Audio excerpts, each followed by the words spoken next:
नाही तर पार्टीचं सांग बाबू निष्ठाही महत्वाची आहे. पक्षावर बापावर निष्ठा नको. 9 महिने ज्या मायेने आम्हाला पोटात ठेवलं त्या मायावर निष्ठा नको, नेत्यावर निष्ठा.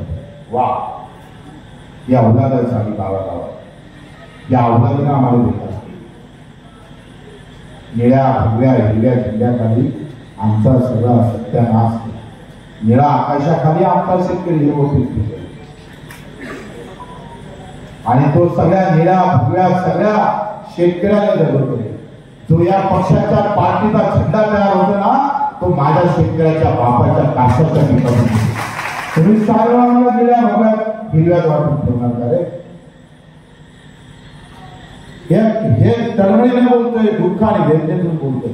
त्या हात पुऱ्यासाठी पक्षी थोडा मी काय जेव्हा थोडा निवडणुकीत मतं मागायला आलो, मला म्हणाले मत आम्हालाही मारू नका, लाटा मारा.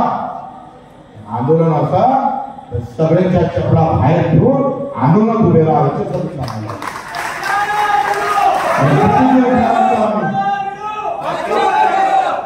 ही लढाई सरळ सरळ पैशाची आहे आणि आपली लढाई पैशासाठी लढायची आहे.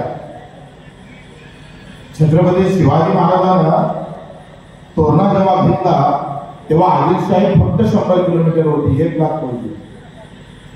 आणि 7 जण उभे राहिले, तोरणा हाती घेतला. कारण काय होतं? लुटीचं.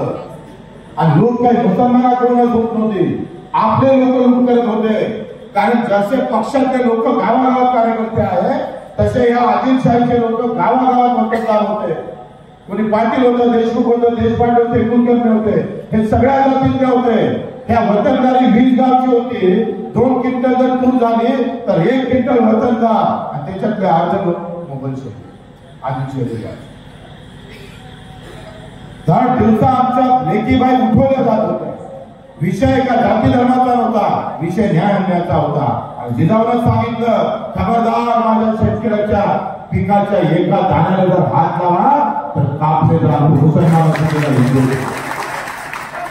जुलमी राजवटीच्या विरोधात लढली होती. 7 जण कार्यकर्ते उभे राहतं, आदिलशाहीला ठोस मारतं, तोरणा हाती येतं आणि वतनदारी काम करतं. ते माझ्या शेतकऱ्यासाठी त्या जिजाऊचे पोट 3 स्तंभाची शेक होतं.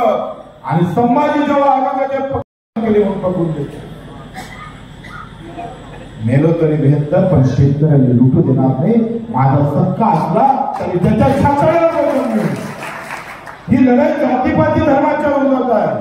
बाबासाहेब आंबेडकरांनी एक वाक्य फार महत्वाचं आहे आणि ते नेहमी डोक्यात ठेवा. त्यांनी सांगितलं, महार छेडलं सगळ्यांनी, महार म्हणून छेडलं गेलं, नीच जातीचा म्हणून छेडलं गेलं, तरी बाबासाहेबांच्या डोक्यात घृणा आली नाही, जातीचं स्पिरिट घडलं नाही. तर बाबासाहेबांना काय म्हटलं? होय, मी पहिले भारतीय नंतर सुद्धा भारतीय.